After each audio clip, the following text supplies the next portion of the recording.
Hey, so this movie was directed by Quentin Tarantino, and starting with Leonardo DiCaprio and Brad Pitt, those are the two main characters. And Leonardo DiCaprio was embarking on a new journey. He was a struggling actor in Hollywood in a way, and he was trying to relive the glory days, basically, man. And so it kind of started off with him having this very important meeting with this Italian director, man. And I guess he wanted to recruit him to go into the Hollywood industry in Italy and embarking on these Italian movies in the meantime while he was in California. Now it kind of took place in the 1960s, late 1960s, man. And I want to say I really love the beautiful scenery here. I mean, it's kind of cool, man. Like you just seeing everything, man, and like how Hollywood was in the 1960s and the cars and. It was kind of good, man, in a way. And I like how Leonardo DiCaprio actually built up the relationship with Brad Pitt. Brad Pitt was pretty much his like go-to guy. He was house sitting for him when he was doing his career and all that stuff. And for the most part, he was his counselor in a way, man. And the beautiful dialogue between them was amazing. And Leonardo DiCaprio, he was really engaged into the fact, man, to the character perspective and the acting perspective.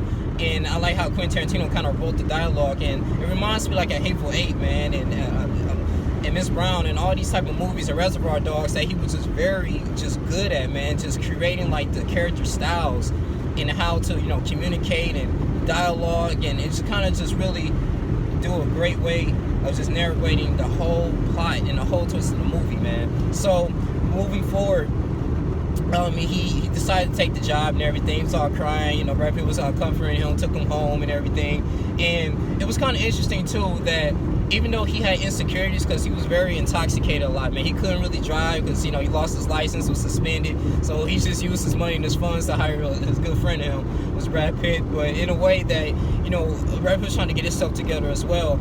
And the good thing is that going to the movie when he was going through the scenes, and I like how he developed this relationship with this young girl, as far as the acting perspective and how you should seriously take your craft, in order for you to be successful. But we have so many distractions in this world. It could be drinking, smoking, being promiscuous, all these type of things that can kind of hinder us from reaching the top. So, it was a lot of hidden messages in there. And the only thing that was kind of a little controversy that I really didn't like about the movie is like how they portray the legendary martial artist Bruce Lee. Now, it was a fight scene with Bruce Lee and Brad Pitt, and I was looking like, okay, Bruce Lee probably gonna tear it up, but no, man, it was, in the first he did this high-flying kick, and he was just stating that, yeah, kicks are really good for the movies. And I believe that Bruce Lee kind of said that, and he was a huge philosopher, not only just a well-trained martial artist. And I remember, the most famous quote, he was like, just be like water. Like, when you pour water into the cup, it becomes the cup.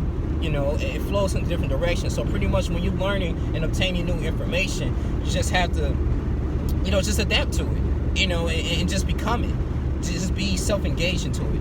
And, when he tried to do another flying kick with him, and he ended up getting thrown into the car and stuff like that, and then they ended up breaking it up. But I was just like, man, and I think about they portrayed Brad Pitt as like some Mr. and Mrs. Smith type stuff, man. It was kind of in his head when, if you watch the movie when Leonardo DiCaprio was filming, and he was just trying to just go into his new acting role as a cowboy.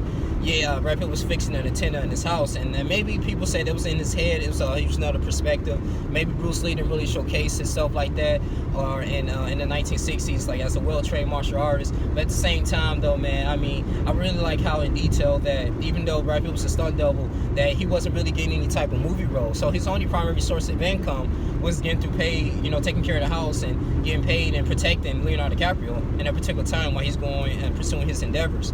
And I remember one time, man, in a movie, man, it's just, they show how he murdered his wife when they was on his private boat, and they was just like complaining, and maybe, he went to jail and got out, did his time, and they really didn't want to trust him in the Hollywood industry.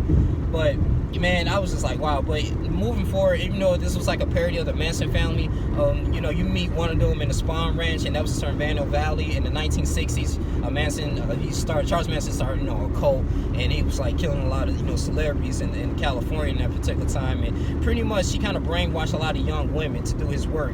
And Brad Pitt, he went up there and he met one of the guys, the kids, but he wanted to go see and reunite with a relationship with an individual that he used to do films with and see if they wasn't taking advantage of him. And he played in the Hateful Eight.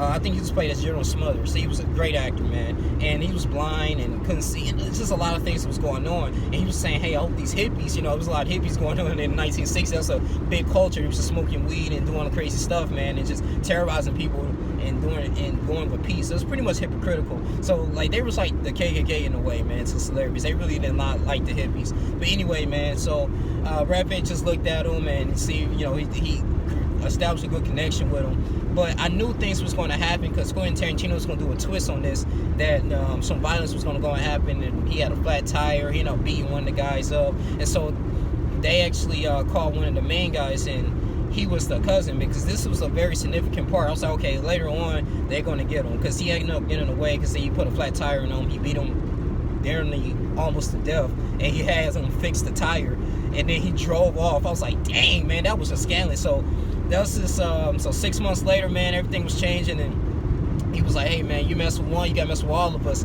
And this was the turn. This was the twist and turn. I know I'm gonna sum this up real quick, probably missed a lot of scenes, but the only thing is, man, the fight scenes, it was just kind of ridiculous, man. I was like, oh, the violence, it was just crazy. I mean, they end up just trying to break into Leonardo DiCaprio's home and stuff like that, and oh man, like the dog was just eating up this one hippie, and they was just killing each other, just slicing, dicing. I was like, man, so even though this is like probably like a Reservoir Dogs or Hateful Eight, you know Tarantino was going to have some type of violence in one of his films. I remember watching Django, man. I mean, they had the Mandingo fighting, and it was just so graphic. It's just something with like bones cracking. I just hate, man. I was like, oh god, this is so bloody. Like, cause the movie was so colorful in a way, man. Just throughout the whole thing, it was very colorful. Until then, you get to the scene that, okay, we're gonna break down this shit. We're just gonna kill everybody, man. And I like how at the end, Leonardo DiCaprio grabbed his freaking flamethrower that he used as becoming a Nazi guy, man. That was kind of fun too in the movies. And he just burned her alive, man. Just crisped her to death. I was like, dang, man.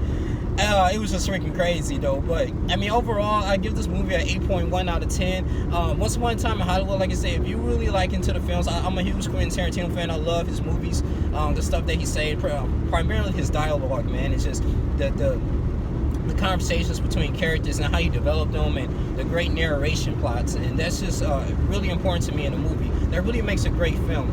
But when you just put everything together, I was like, ah, man, it's just like the whole bunch of blood just fighting and just screaming. I was like, I thought it was a little kind of lazy on the writer's part. But at the same time, man, you know, you got to get a little something. Somebody has to get eliminated in some kind of way or fashion in the movie in order for this to continue. But some people didn't really like the ending, though. Some people did. But I was kind of a little indifferent about it. But, man, you know, go ahead and go watch this movie, man. It was really good. I think it may still be in theaters. Is this the best Quentin Tarantino movie that he ever directed? No. I believe Hateful Eight was, and of course, Pulp Fiction and the Kill Bill Volume 1 and 2. Those were really good, man. I mean, that's excellent in a way, man. You know, I see how he pretty much perfect his craft in that sense. So I'm pretty sure this is maybe his last movie. We don't know. He might go into writing novels, but I just want to do, you know, my sense in this, man. Once Upon a Time in Hollywood, it was an enjoyable film. It really was to me personally. So if you're not a Quentin Tarantino fan, I say wait till this go on Netflix or DVD. But if you are, go ahead and watch it, man, as soon as possible. It's not like a must-see, but it's a little different in a way, man, if you really like films. But that's really all I have to say, man. This is your boy Young Lee Jr. I give this an 8.1 out of 10. Did you like it? Did you love it? It's my opinion. I'm out. Deuces.